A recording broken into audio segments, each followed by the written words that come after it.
Assalamualaikum warahmatullahi wabarakatuh. Bismillah, alhamdulillah, wassalatu wassalamu ala rasulillah Sayyidina Muhammad ibni Abdillah wa ala alihi wa sahbihi wa man tabi'a rusdah, la hawla wa la quwata illa billah. Rabbi shrah li sadri wa yassir li amri wa hlul 'uqdatam min lisani yafqahu qawli, amma ba'du. Para kiai, ibu nyai, para gus, ustaz, ustazah, sedaya jamaah, sedulur pengaosan kitab Al-Hikam ingkang dirahmati kalian Allah. Mugi-mugi kula lan panjenengan tansah pikantuk ridho, pangapura, pituduh, pitulung, keselamatan, kesehatan, awake berkah seger waras, akeh duit, akeh beras, masalah urusane beres tuntas, utang-utangnya lunas, dan bahagia tanpa batas. Amin ya rabbal alamin. Alhamdulillah. Wekdal menika kula panjenengan ditakdirake kalian Gusti Allah saged mutalaah kitab Al-Hikam. Insyaallah istiqomah. Sak menika pasal 108.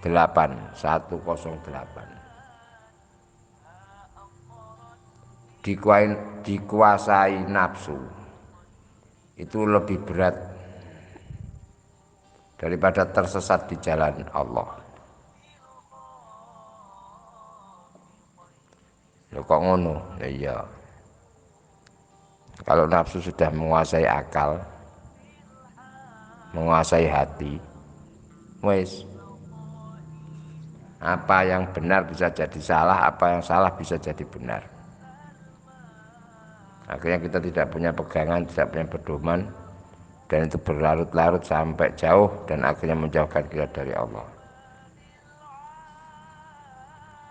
Kalau kita itu belajar ilmu agama, baik syariat, thariqat maupun hakikat, semua sudah ditulis dengan beberapa macam metode dan teknis yang bersumber dari Al-Quran dan Al-Hadis, dari para ulama-ulama yang berkejadian mengungkapkan pengalaman yang mereka temui, yang diungkapkan dalam kitab-kitab, meskipun banyak dari beberapa kitab tasawuf tentang makrifat hakikat yang habis waktu zaman kerajaan Mongol menyerang Turki, menyerang Yaman, menyerang Baghdad pada saat itu. Tapi masih banyak juga yang diselamatkan oleh Allah sampai pada kita hari ini. Untuk itu saudara-saudaraku, kita mohon kepada Allah, mudah-mudahan apa yang kita bahas, kita kaji kali ini diiringi hidayah pertolongan Allah, menjadikan kita paham dan bisa mengamalkannya menjadi ilmu yang barokah, manfaat dunia sampai akhirat. Amin ya rabbal alamin. Bismillahirrahmanirrahim. La yukhafu, ora den kuwatirake aleka ing atase sira apa antal ta bisa yen to blawur sapa sira atur ka ing pira-pira dalan. Aleka ing atase sira. Tidak perlu dikhawatirkan. Kuatir salah, kuatir ngene.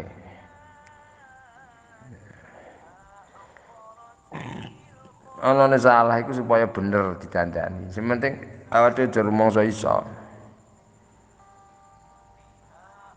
Nek niat belajar kudu ngrumangsani bodoh.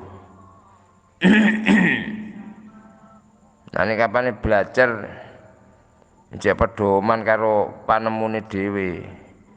Nah itu berarti dikuasai karo akal dan nafsu.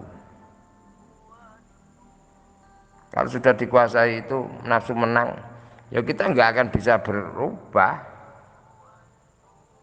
Enggak wong alus.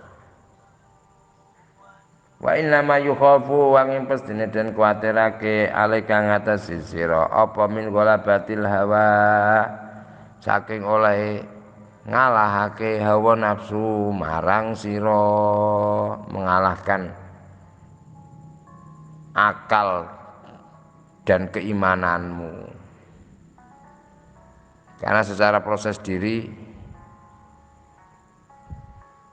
energi zikir nur rububiyah akan disalurkan ke otak dan alam bawah sadar kita, sehingga akhirnya itu berkembang menjadi suatu keyakinan berkembang menjadi keimanan. Dari keimanan itulah bertambah berkurang sampai akhirnya kita menemukan kebenaran hakiki, kemakrifatan, dan akhirnya wusul kepada Allah kamil mukammal. Disitulah kita kembali kepada fitrah sebagai khalifah di dunia. Karena terlalu banyaknya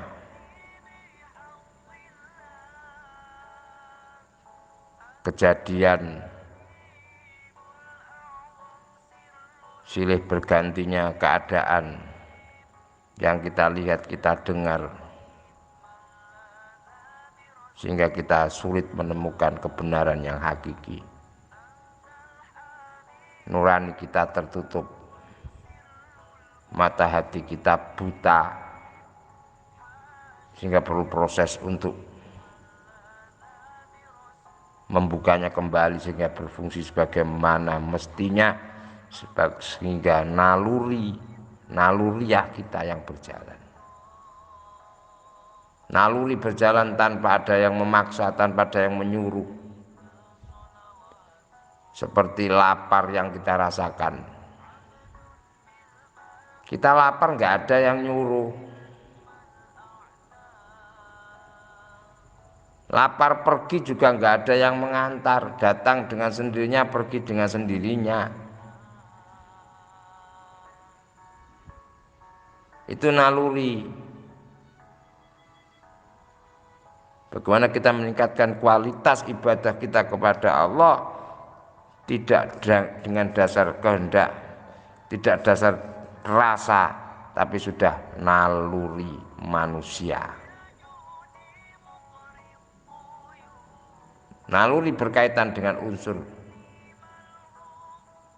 4 unsur yang melekat dalam diri manusia. Sifatnya air, sifatnya tanah, sifatnya air, sifatnya angin, dan sifatnya api. Bagaimana 4 itu nanti bisa berkolaborasi, melebur jadi satu.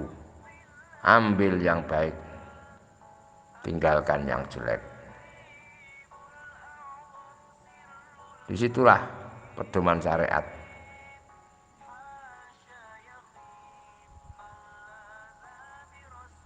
Sehingga ketika sudah mengetahui mana yang jelek, mana dan yang baik, akal akan tunduk dengan syariat. Disitulah akal sebagai makhluk yang diamanati oleh Allah untuk mengendalikan nafsu kita. Nafsu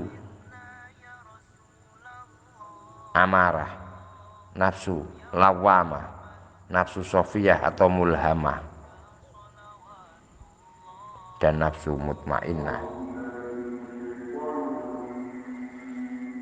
Allah. Jadi kita tidak perlu khawatir apabila kita mau suluk, mau belajar dan berusaha mendekatkan diri kepada Allah dengan pedoman-pedoman yang sudah muktabaroh, yang sudah teruji kebenarannya. Jangan goyang dengan macam-macamnya informasi bid'ah, informasi sesat, informasi dan sebagainya. Mereka sendiri yang menyuarakan, itulah maling teriak maling.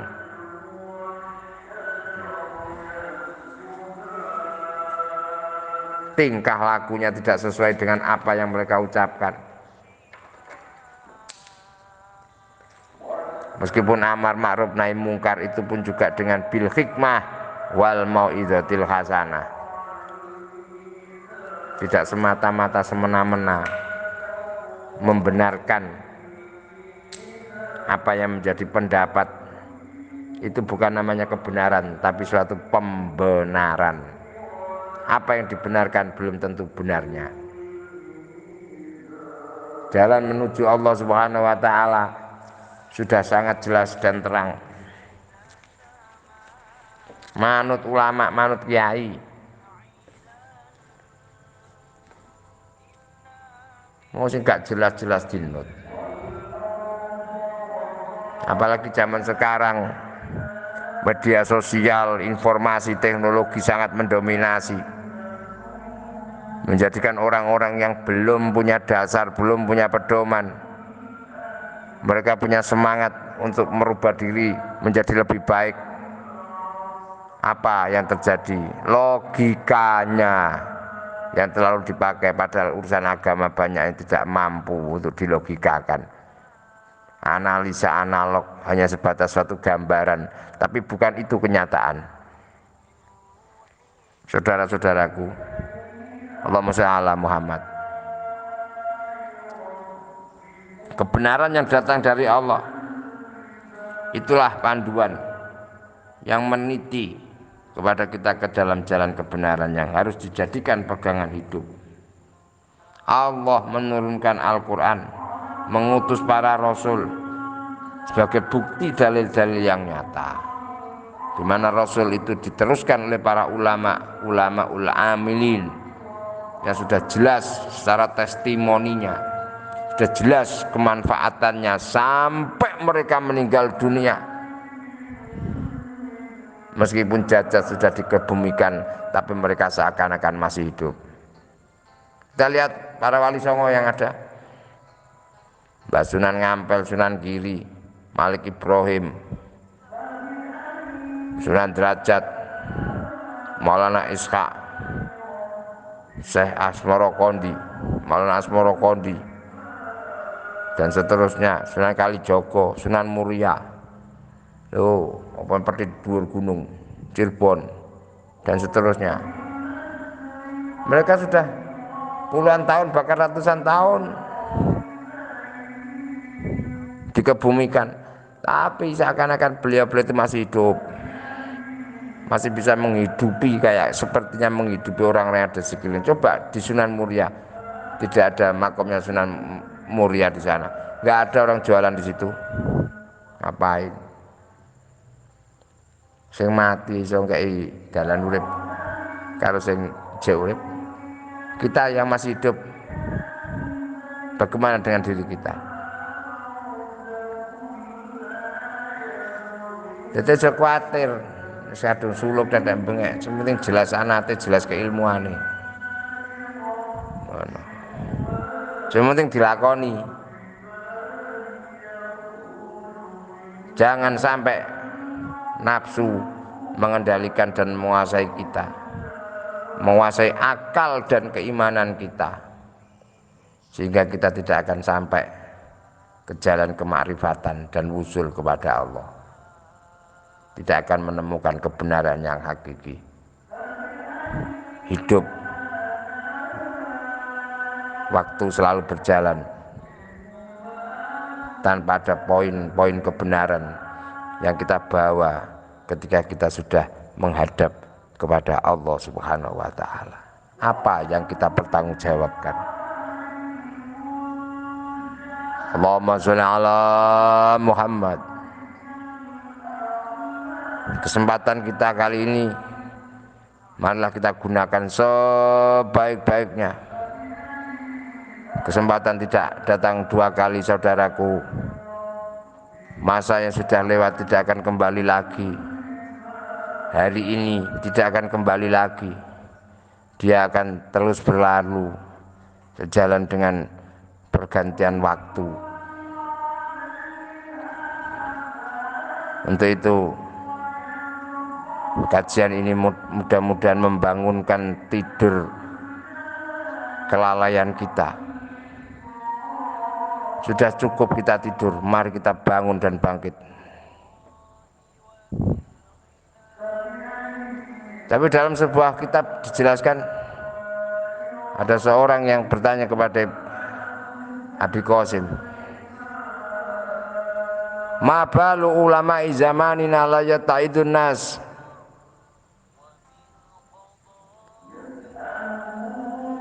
Apa sih yang menjadikan ulama-ulama kita sekarang ini tidak bisa memberikan satu mauidhah, memberikan pencerahan kepada manusia, kepada umat sebagaimana ulama-ulama yang terdahulu?